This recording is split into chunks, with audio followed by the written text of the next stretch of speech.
ตัดผ้าต้องใช้กรรไกรถ้าตัดใจต้องใช้เวลานะครับตัวเมย์เราหัวพี่หน่อยเนาะจึงใจเป็นตัดเอาอื่นเนาะมันปลูกกันเนาะเนาะทวายจากเห็นน้องเป็นด้วยครับแม่เป็นไหนมันปลูกมันคอยน้องเป็นพี่หน่อยเนาะเอาเนาะมาลุงคอมเมนต์มาเบิ่งว่าอยากเห็นบรรยากาศทั้งตัวพี่หน่อยเนาะถ้าว่าอยากเห็นให้บอกเพิ่นว่าปลูกมันช่วยน้องเพิ่นเดี๋ยวอื่นสิมาลุยให้เบิ่ง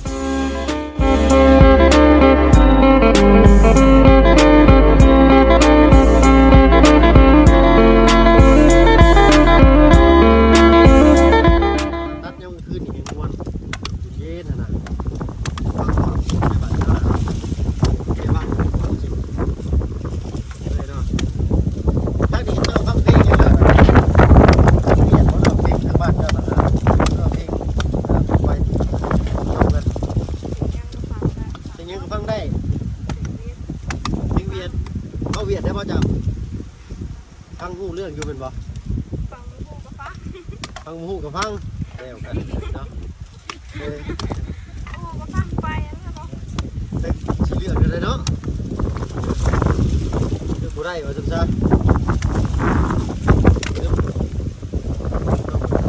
ปีเลยเนาะยังเคยไปกรุงเทพกรุงไทยบ่ล่ะเคยบ่ไปเห็นเวียกเดียวอ่ะเจ็บของโดนไปเป็นตุ่มๆจ้ะ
อันนี้จะออกใบลำมันนี่เกี่ยวบ่น้องมันเป็นหัวมันน้องมันสิได้บ่ป้าบ่เห็นนี่สิบ่ได้นะออกใบสิจับนักมือนี่แม่นได้โลด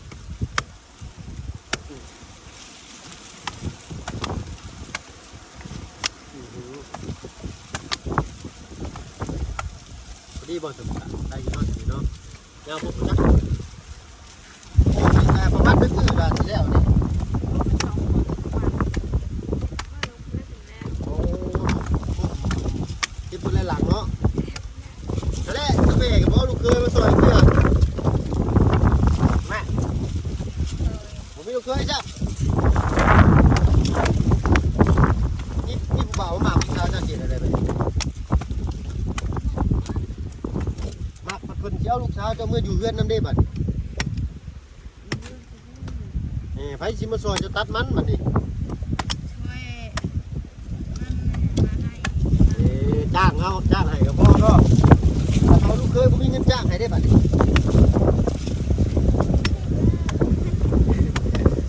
เนาะ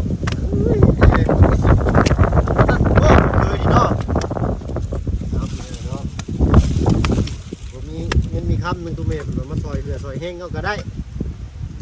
ใครที่เบิ่งดูดังมาเป็นลูกเคยก็ได้นั่นแหละเนาะน้องแล้วก็ยิ้มอยู่ได้ไปเลยได้ผมก็จะลงเลยว่ะ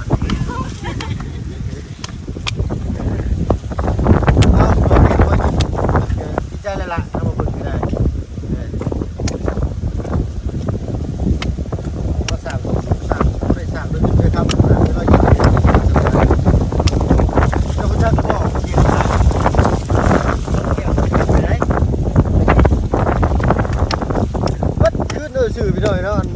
ได้แล้วทีมงานไม่ได้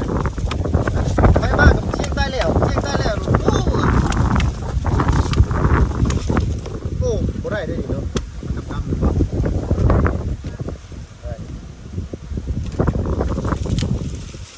ปะเราต้องตัดให้มันแหลมเดี๋ยวตัดคู่ตัดจุดอยู่ป่าเราคมหมดเลยเนาะ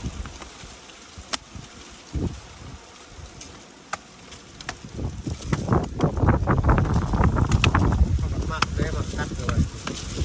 ง่ายๆผมมาคือกันนะครับแค่ไปตัดหน่อยต้องซ้อนอยู่พี่หน่อยเนาะลำมันอยู่ก็ได้มันจะได้เวลาที่นี่กัน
ได้ใหญ่มากนี่นะเกิดมาใหญ่มากเท่า21 ปีนี่ก็ยังอยู่แบบนี้อยู่หมดละน้องใจดีน้องเลี้ยงน้อง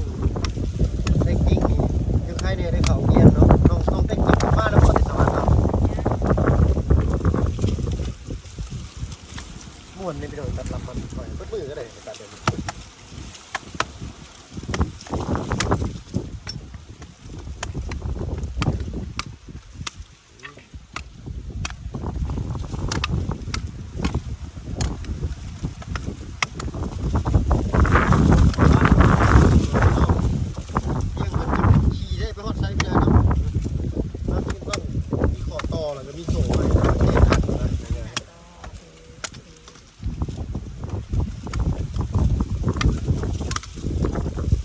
มันนี่มันมีหลายพัน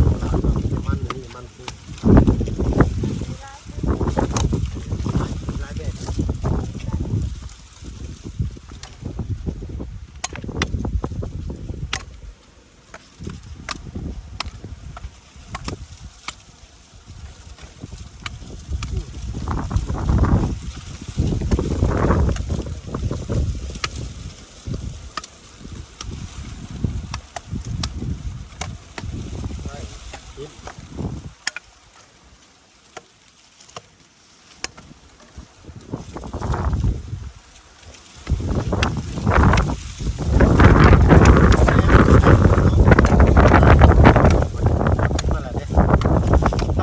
ทรายนี่มันสูงดีมันจะเอาลงทุนเป็น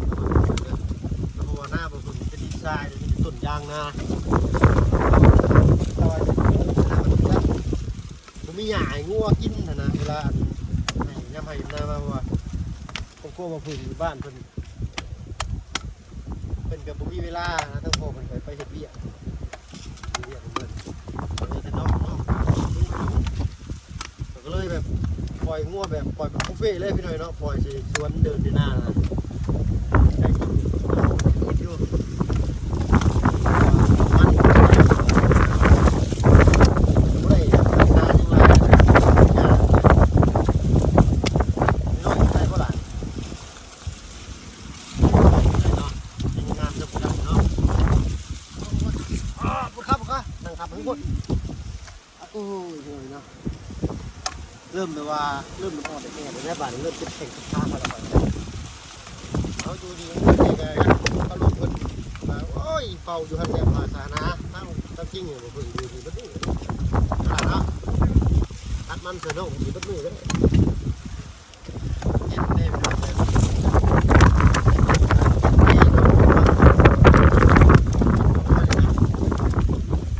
ทางรถนี่บ้าแรง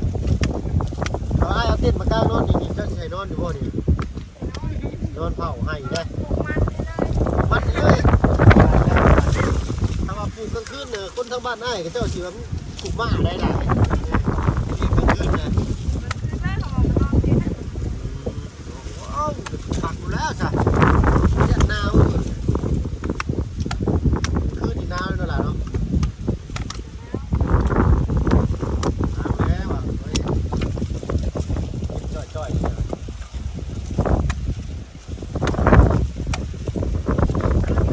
นอนลงบัวนุ่นไปกับลุงชิวเพื่อนอยู่เต้นแล้วอ่ะนอนอยู่กลางเพื่อนกับพังเอาเต้นอยู่กลางที่เลยเพราะว่าบริมีมุ้งเนี่ยเลยกลางเต้นเนาะ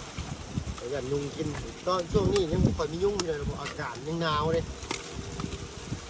อากาศร้อนยุงร้ายช่วงนี้ยุงยังไม่มีตัดลำมันตัดไปเลยตัดหนึ่งจะมาตัดหนึ่งเกี่ยวอยู่ข้อบ่อนใส่ตัดไปเลยเนาะอื่นนี่ต้องปลูกก้อนหนึ่งบ่นี่ครับมาตัดอีกทีนะครับป้าเวลามืออะไรที่มันจะมันแห้งถ้าว่าเขาปลูกปุ๊บเลยฝนตกลงมานี่ให้งามประมาณนี้คิดง่ายป่ะถ้าว่าเฮิงไปฝนตกลายกับบดีสิ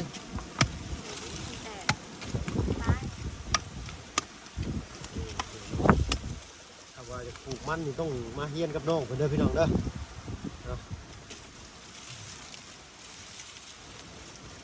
ตัดไปตัดมาชีวิตนี้ได้เนาะ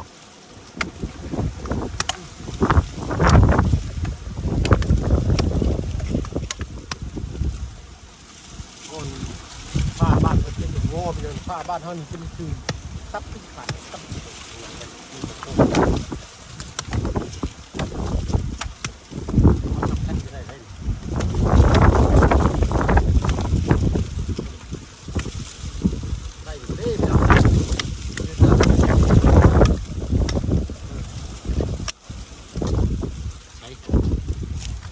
รับหรือจักยังอยู่พี่หน่อยเนาะเอา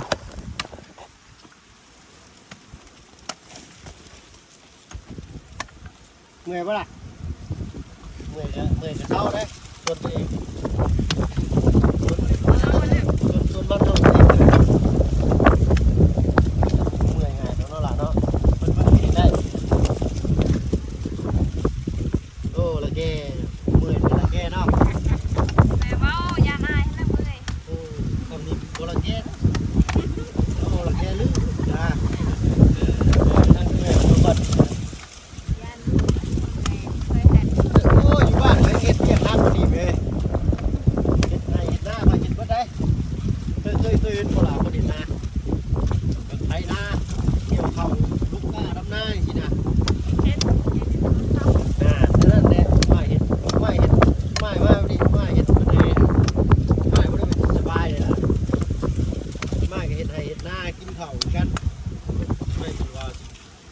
กินรู้อยู่สบายโมเมนต์นะ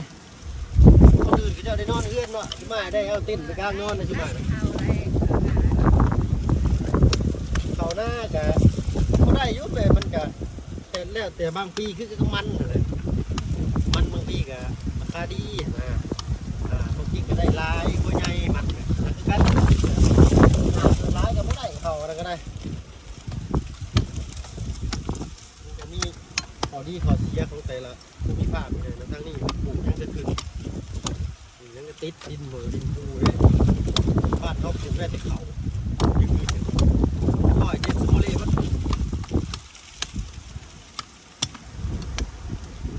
ค่อยยันเขาลูกว่ามันหึงเลยพี่หน่อยลูกค่อยต้องพัดเลยลูกมันไม่เอา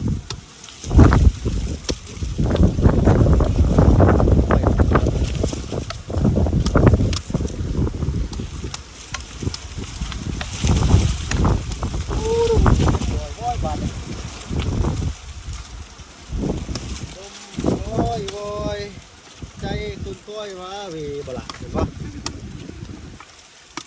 นี่เราลมดีได้เราเนาะเลยเนาะนั่งบนเช้าเรามันวะ เด้อไปสิมาเป็นเคยอันแม่มันแม่ต้องมาหาอยู่เลย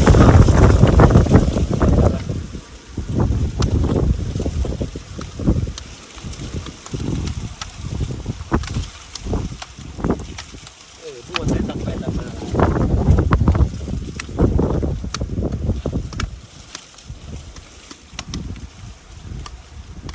มีแต่อาจารย์เล่าว่าล่ะเขามามื้อนี้กลับมาหาเจ้าอยู่เทิงเลยยังบ่เห็นบ่บุญบัดป่าบ่บุญสารวัตรเอามามันเป็นยักษ์เลยเนาะผ้าที่ลุงบ่ล่ะผ้าอย่างมาเป็นลูกเสียงกับประกอบกับอีกบ่แม่นง่ายอีกฮะเดี๋ยวสิฮอดเอานี่เพิ่นสิได้ประกอบกับมันขึ้นว่า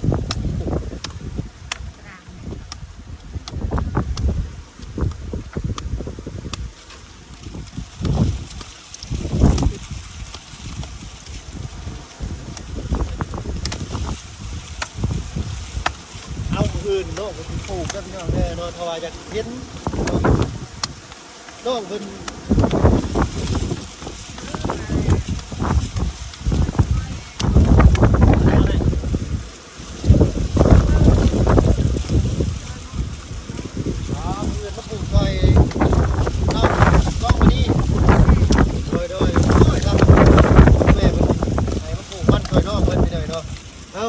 เนาะมาลุงคอมเมนต์มาเบิ่งว่าอยากเห็นบรรยากาศทั้งตัวเลยเนาะถ้าว่าอยากเห็นให้บ่เพิ่นก็ปลูกมันช่วยน้องเพิ่นเดี๋ยวอื่นสิมาลุยให้เบิ่งเนาะถอดเสื้อย่างถอดยังปูนี่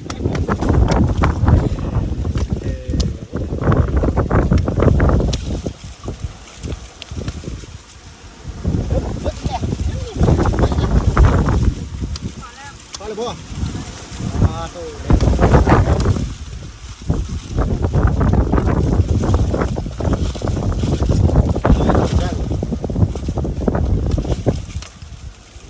อื่นปลูกคือโมงหลายนี่ปลูกจะเศร้ายังโมแดดเนาะ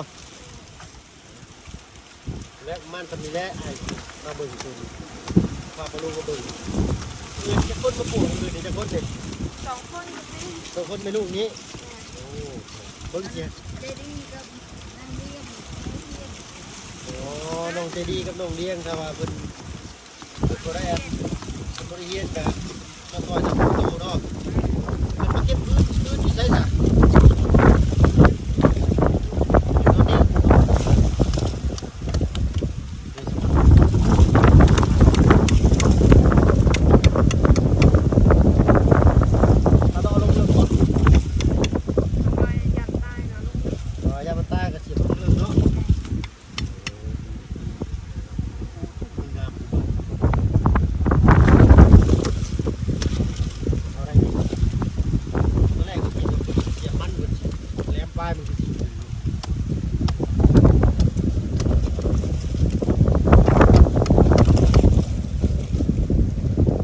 พี่น้อยเนาะก็สิขอจบคลิปแต่เพียงเท่านี้นะครับน้องเฮ็ดงานน่ะดินไหมโอ้ยตั้งตัวเมย์แล้วคอนไปเลยนะเห็นคอยดินแล้วก็ย่าลื่นคอยแล้วก็จะกินคือกันโอ้ยคักตัดอ๋อโตไม้ดอกได้นี่แม่เอาไม้เนี่ยตัวเมย์ลงอยู่ใต้ห่มไม้ดอกช่ำอันตรายทั้งตัวนี้ฮะตัวย่านบ่ล่ะย่านกันอยู่ใส่เนาะจะมีห่มไปจะดีเนาะผู้แรกผู้อื่นมีของเจ้าบ่ต้องไปตัดต้นนี้บ่มืออื่นหรือมือแรงอ๋อปลูกตัวนี้ก่อนมันจีแห้งไปเลยเนาะเบิ่งเช็ดเนาะเบิ่งไม่ดอกไปเลยเนาะโอ้ยย่านด้วยข่อยโอ้อยู่เทิงนะอันนี้แบบว่าน้องมันก็นั่งอยู่ลุ่มซี่ได้ย่านด้วยข่อยแต่ตัวเมียมันก็นั่งยิ้มอยู่เนาะว่าเห็นนั่นก็เจ้าหยอกลูกสาวเพิ่นเอาเว้านัวหัวม่วนเด้อพี่น้องเด้อเนาะผิดพลาดประการใดกราบขอโทษขออภัยอันนี้ได้สละเห็ดฟืนบ่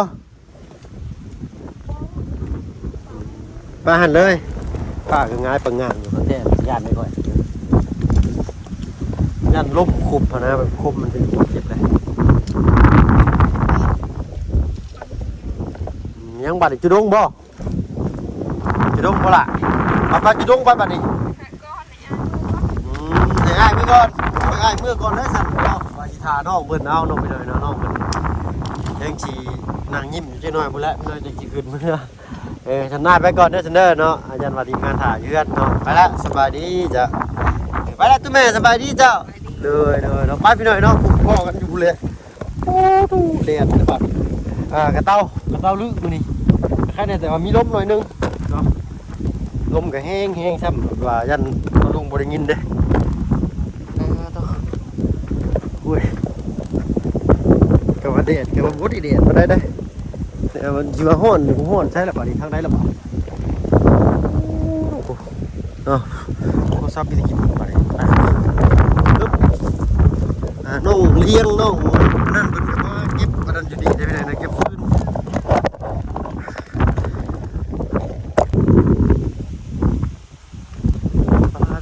ลม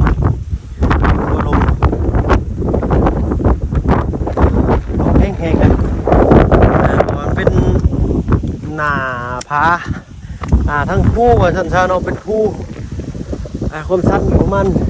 20ชาพุ่นแหละ30พุ่นแหละเดี๋ยวเบิ่งต้นกล้วยตั้งชื่อสิได้พี่น้องเดี๋ยวอุณหภูมิองศาของกล้องนี่ประมาณนี้เลยพี่หน่อยเนาะเดี๋ยวมันชันนะอันนี้มันกล้าเปล่าด้วยชันจริงโอ้ดูลมนี่ฮะลมสุดละ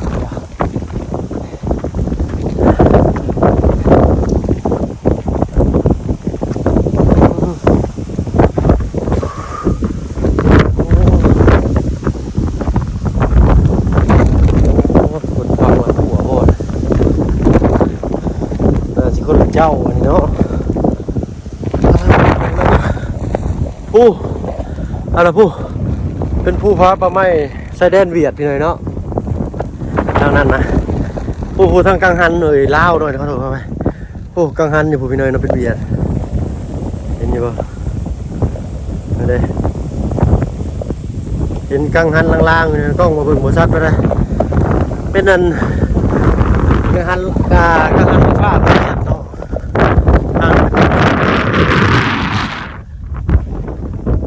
ยืดทัดไปว่าโอ้อยู่กลางผู้กลางพากันยังมีกระตูกคนเลยนะข้านเลื่อมใช่เลยเห็นยังบ่ลุง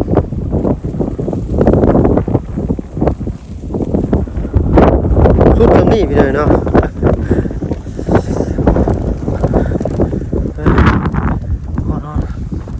หายใจบ่ทันแล้วพี่เลยเนาะใช่แล้วครับอาจารย์ไปใช่แล้วบ่เมื่อกี้นี่อาจารย์ลาวเพิ่นนั่งอยู่ต้นไม่รอดต้นเนาะเดี๋ยวจะมีใบหน่อยนึงสลัดที่นี่พี่เลยเนาะถ้าบ่เพิ่นก็พามาเบิ่งมาชมบรรยากาศทั้งภูทั้งเขาพี่เลยเนาะเบิ่งน้องกล้องมานี่เนาะเปลี่ยนชื่อให้น้องเพิ่นใหม่พี่เลยเนาะมักบ่สืบน้องกองมีเนาะได้ก็ได้เนาะน้องกองมียากหน่อยนึงพี่น้องนะกองหรือมีจักมียังหั่นน่ะเนาะมีทรัพย์มีสินเนาะก็ว่ากันไปเนาะนี่น้องกองมีเนี่ยก็เลยแบบตั้งว่าว่าน้องกองมานี่จักสีกองถือผิดได้กันเอามาเบิ่งกองมานี่นี่ก็โอเคแล้วได้พี่น้องเนาะก้อนไม่ไหลมาก่อนก้อนเพิ่นไปหน่อยเนาะแถวทวีปนี่แถบนี่นะแล้วเพิ่นไป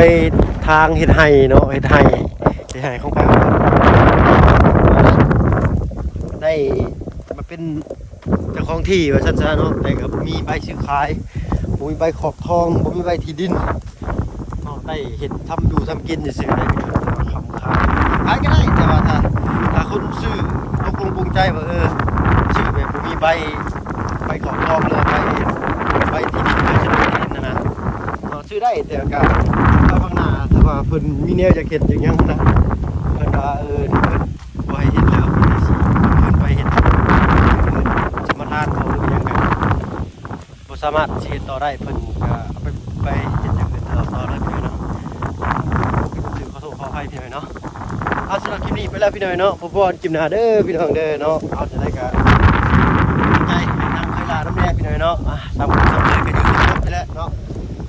พบกันคลิปหน้าสำหรับคลิปนี้ไปแล้วพี่น้องสบายดีจ้า